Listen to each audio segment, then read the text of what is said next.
This is Democracy Now!, democracynow.org, The War and Peace Report. I'm Amy Goodman with Juan Gonzalez.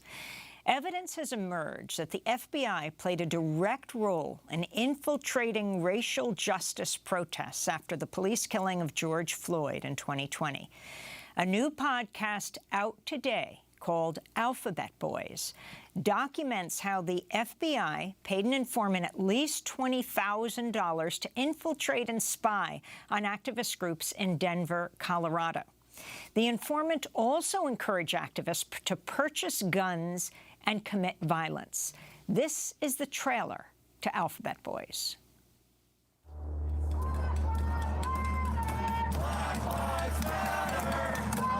The summer of 2020. It's about to get bad. I know, I'm gonna go get my gas mask. Millions protested for racial justice across the country, with some of these protests turning violent. Over the heads of the shield! That summer, it felt like history in the making. Big changes were coming. And then, the protests just stopped. There were these rumors that government agents had infiltrated the movement, pushing it toward collapse. It sounded paranoid, right? But you know what? Okay, it is August 28th, 2020 at approximately 4:02 p.m. It wasn't.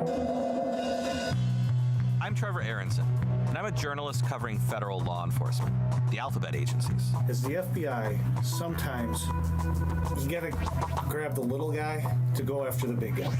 This is Alphabet Boys, a new series from Western Sound and iHeart Podcasts. Each season, we'll take you deep inside an undercover investigation.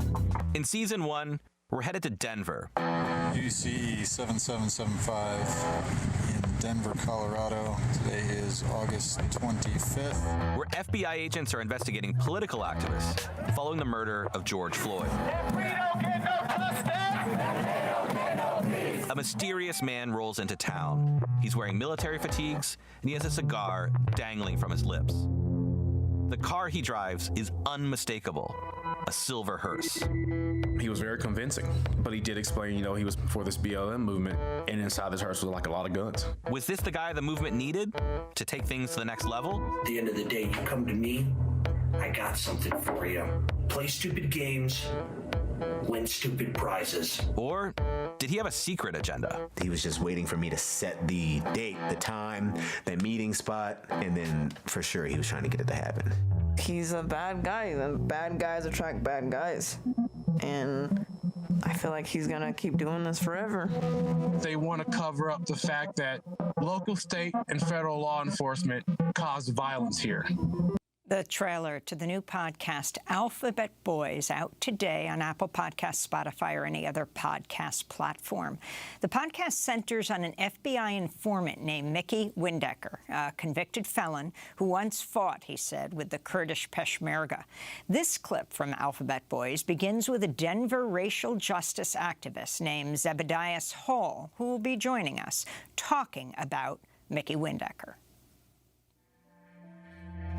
I didn't know much about him, but he drove a hearse. And inside this hearse was like a lot of guns, like AR-15s and all other kind of shit. I had never held one of those before in my life, and I held it, and I was like, oh, shit. Man, I'm pro-gun and everything, but I never held anything like that. Yeah, it was just this badass dude, talking about he worked in the foreign military.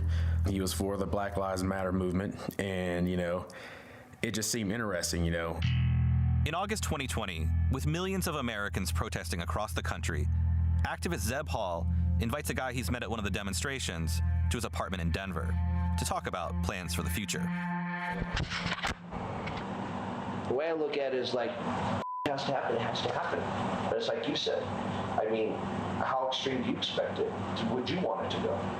An excerpt from the podcast Alphabet Boys. The FBI informant, Mickey Windecker, played a key role in organizing the protests in Denver. He would also go on to give the activist Zebbodios Hall $1,500 to buy a gun for him, which led to Zeb Hall being arrested for transferring a firearm to a felon. Some of the FBI's actions have been compared to the agency's covert Cointelpro program, that's counterintelligence program, which targeted civil rights groups and other activist movements in the 1960s and 70s. In a moment, Zebbodios Hall will join us from Denver. We'll also be joined by former FBI agent Mike German, who now works at the Brennan Center. But first, let's turn to Trevor Aaronson, who created the Alphabet Boys podcast. Trevor's an award-winning investigative journalist, contributing writer for The Intercept. He's author of the book, The Terror Factory, Inside the FBI's Manufactured War on Terrorism. I mean, this is an astounding podcast series, Trevor. You've got the undercover recordings of, for example, the black activist Zeb speaking to this man, Mickey Windecker, who would travel around in a silver hearse. First, if you can tell us where you got these recordings, if you can, but lay out the story for us. Sure. I can't talk about sourcing for the recordings or the records, but what I can say is that what's significant about this show is that it's the first behind-the-scenes look at how the FBI infiltrated and investigated racial justice groups and the racial justice movement during the summer of 2020, which for 2 years now has always been an open question, which is how did the FBI respond to the racial justice movement, given the context that the FBI had previously designated black political activists as so-called black identity extremists or anti-government extremists. And what's significant about this is that the FBI in Denver, according to internal FBI recordings or internal FBI reports and undercover recordings, hired a convicted felon with a history of sexual assault and menacing with a weapon to infiltrate these groups while being paid thousands of dollars. And the shades of COINTELPRO that are part of this rise from the fact that Mickey Windecker, the informant, ended up becoming a leader in the protest movement, just as we saw informants in the 1960s and 1970s during COINTELPRO become leaders in those movements, and then accuse other leaders, or the real leaders of these groups, of being informants, a practice called snitch jacketing that was used to devastating effect against black political groups in the 1960s. And that's exactly what happened in Denver. Mickey became a leader of the racial justice movement there, accused real leaders of being informants when they were not, and then once he was in a position of leadership, attempted to entrap local activists in crimes, in some cases violent crimes. In fact, Mickey and the FBI went so far as to try to stitch together a supposed plot to assassinate Colorado's Attorney General, Phil Weiser, which ultimately went nowhere, but shows you the scale that the FBI had in trying to manufacture a plot that activists could get behind that would then reveal these activists as being violent. And I think it's important to understand the context in which this happened. In 2020, the Trump administration at the time was really beating the drum on this idea that Antifa and Black Lives Matter activists were potentially violent. This was a narrative that was being reinforced and echoed by right-wing media at the time. And what you're seeing in these undercover recordings is the FBI essentially trying to make that possible and happen. Ultimately, that does not happen. Obviously, there was no assassination plot or attempt against Phil Weiser, the Colorado Attorney General. But the FBI, using this paid informant, went to extreme lengths to try to make that happen. Well, Trevor, as you mentioned, this was a tactic used often during COINTELPRO in the 60s and the 70s, but it's become standard practice for the FBI and law enforcement. I think back to during the Seattle World Trade Organization protests, there were undercover agents then trying to spur extreme action among the protesters. During the period after the 9/11 attacks, there were undercover FBI agents who tried to infiltrate Muslim groups around the country, trying to get them to participate in violent acts. So this has been a regular feature of the FBI. Have you been able to see whether they were doing this to the same extent among the right-wing groups that were actually involved in major terrorist attacks across the country? Absolutely. So this is a tactic that became commonplace in the post-9/11 era, which was that the FBI used undercover agents or informants to, in the case of counterterrorism investigations, go into Muslim communities, find someone who might be interested in violence, and make everything possible, providing the means, the opportunity, and in most cases, the bomb or the weapon that ultimately would be used, then arrest that person and announce to the public a terrorism plot foiled. And so what's significant here is that we're seeing a lot of the powers and tactics used against would-be terrorists or supposed terrorists in the post-9/11 era being applied against political activists in Denver in the summer of 2020. And the reason that is significant is that the internal FBI records show in the case in Denver that the FBI launched its investigation based on nothing more than First Amendment protected activities, which were essentially things that Zebbodios Hall and other activists had said, which in some cases were quite incendiary, but ultimately were First Amendment protected activities. And yet they launched this investigation based solely on that, without any reason to believe that any of these activists were moving toward a plot of violence or anything of the like. And as for the question of whether this happens on the right, it does. You know, obviously there have been other plots that have targeted right-wing activists. The most well-known right now is the plot that targeted a group of men in Michigan in a supposed plot to kidnap Governor Gretchen Whitmer.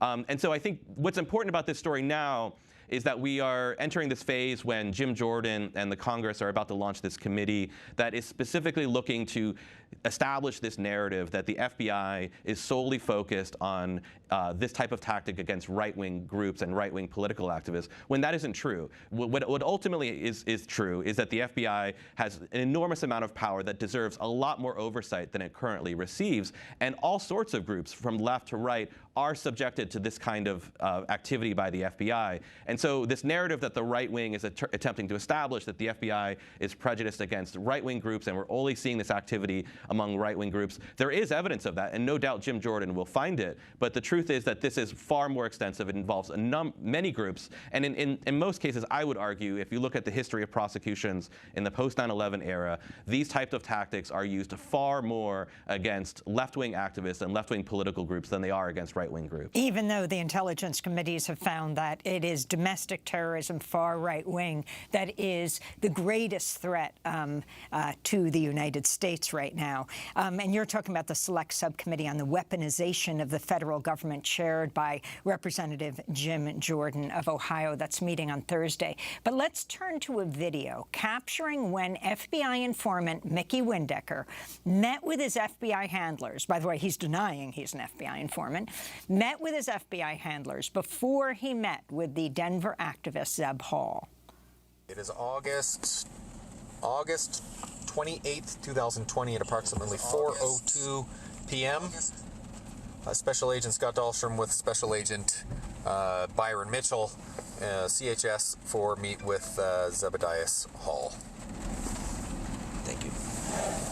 You can hear this, so I put it in my front pocket, right? Yeah. Okay, got it. See how nice and slender they are?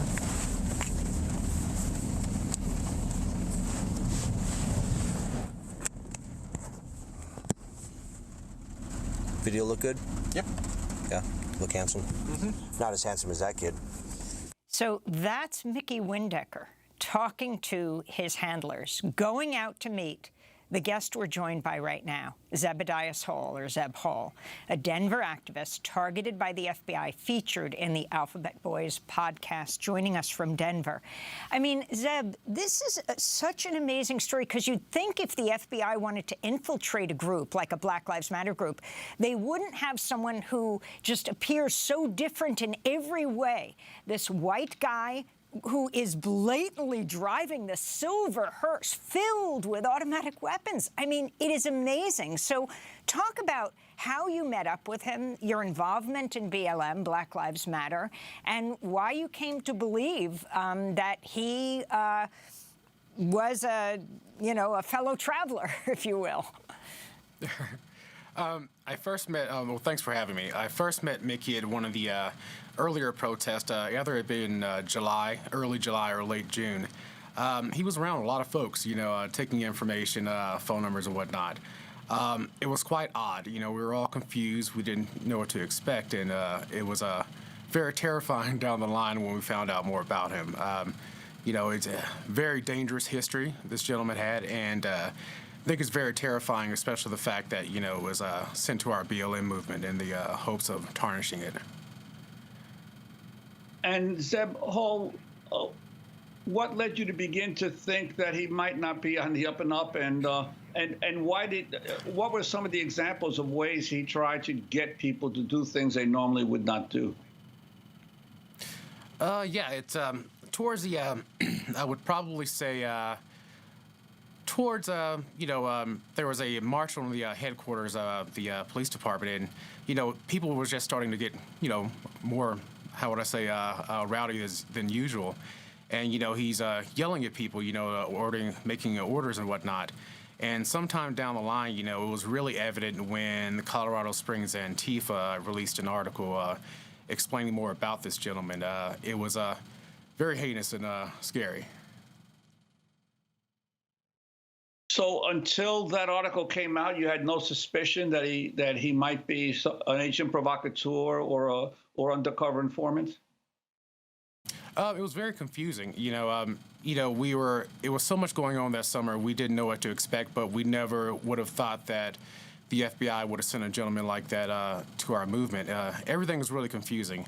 You know, it's so hard to put things together looking back now, but it's, I would say at the end of the day that, you know, I think most of the things that happened, either it be violent or confusion, wouldn't have happened without the FBI and their informant, Michael Windecker. Let's go to hear the FBI informant, Mickey Windecker, in a recording he made after he was accused of being an informant. He spoke in front of a flag for the Kurdistan Workers' Party and an AR-15-style assault rifle. That was his background. So there's a group that, or a individual that's claiming that they are Antifa Colorado Springs. And in fact, that I believe that they are actually not Antifa Colorado Springs, because I believe they are actually a cop. This individual has posted stuff discrediting other individuals that are fighting against the fascists in Denver, Colorado, such as Cutting the Plastic and other communist groups and other individuals. I, for one, am not amused or pleased about the that's going on. So that's Mickey Windecker accusing Antifa of being the informants. Zeb Hall, talk about how you were entrapped then, how he gave you money to buy a gun for him, and what happened next. Yeah, I'll start off saying, you know, I was scared, but, you know, I've got to own the fact that I purchased the firearm.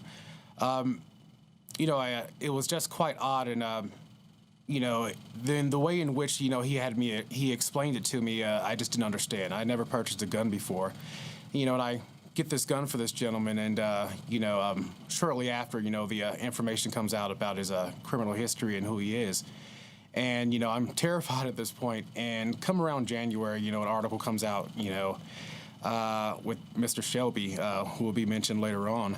And at that point, you know, I was absolutely terrified. You know, it's, I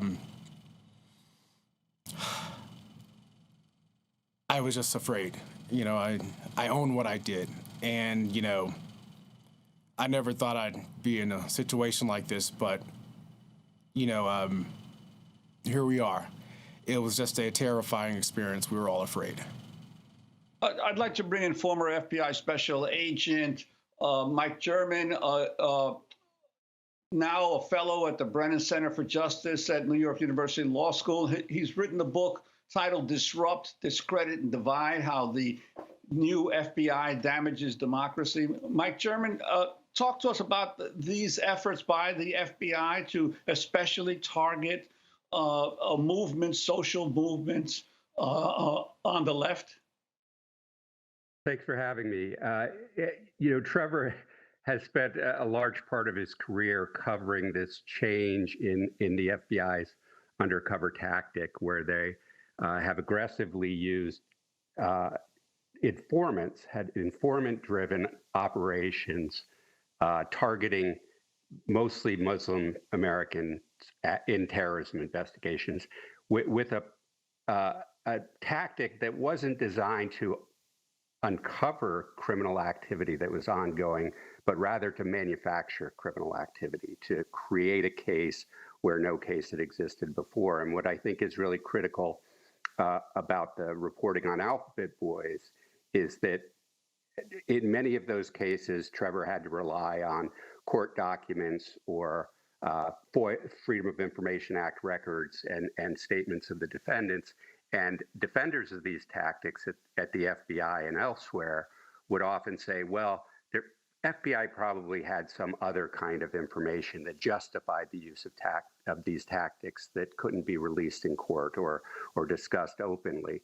Where here, Trevor has the entire investigative file, and we can see that the FBI here chose somebody with a serious criminal record to infiltrate a social movement and target people who were much less involved in any criminal activity, and actually to stoke violence at these protests.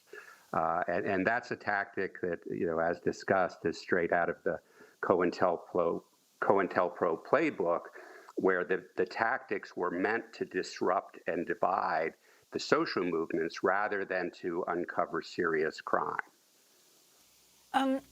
Zeb, you were sentenced to 3 years probation. I'm wondering, with the police killing of T.R. Nichols, and also you were dealing not only with George Floyd, but in Aurora, Colorado at the time, the horrific police killing of Elijah McClain, with the massive crackdown on protesters after that as they would engage in violent vigils because he played violins for cats and dogs at the local shelter injected with this massive dose of ketamine. Has this changed your approach to the world? Are you afraid to be an activist? No, I'm more committed. It was a terrifying experience, but I know what I signed up for. This is a lifelong thing. Even though it does affect us as Black people more, I do understand this is a situation that all people in America have to deal with. No, I'm more committed than I was before. This is going to be a lifelong thing. And Trevor Aaronson, in the last 30 seconds we have, what you want people to take away from this podcast series dropping today, Alphabet Boys. So I think it's important to recognize that not only did Mickey Windecker try to set up activists like Zeb in specific crimes, but that he played a large role in turning what were otherwise demonstrations and protests into what became full-out assaults on police stations in Denver. Some of the most violent incidents that we saw in Denver that summer had Mickey's fingerprints all over them. He was hyping them up. He was encouraging people to attend. He was encouraging people to become more and more violent. And so, at least in Denver, we have evidence that a government agent was behind many of these protests that ultimately turned violent. Well, this is a truly astounding podcast series. Trevor Aaronson, the host of the new Alphabet Boys podcast, award-winning investigative journalist, contributing writer for The Intercept. Zebbodios Hall, thanks so much for joining us from Denver, an activist targeted by the FBI, featured in the podcast, and Mike German for joining us as well, former FBI agent, now a fellow at the Brennan Center for Justice. That does it for our show. I'm Amy Goodman with Juan Gonzalez.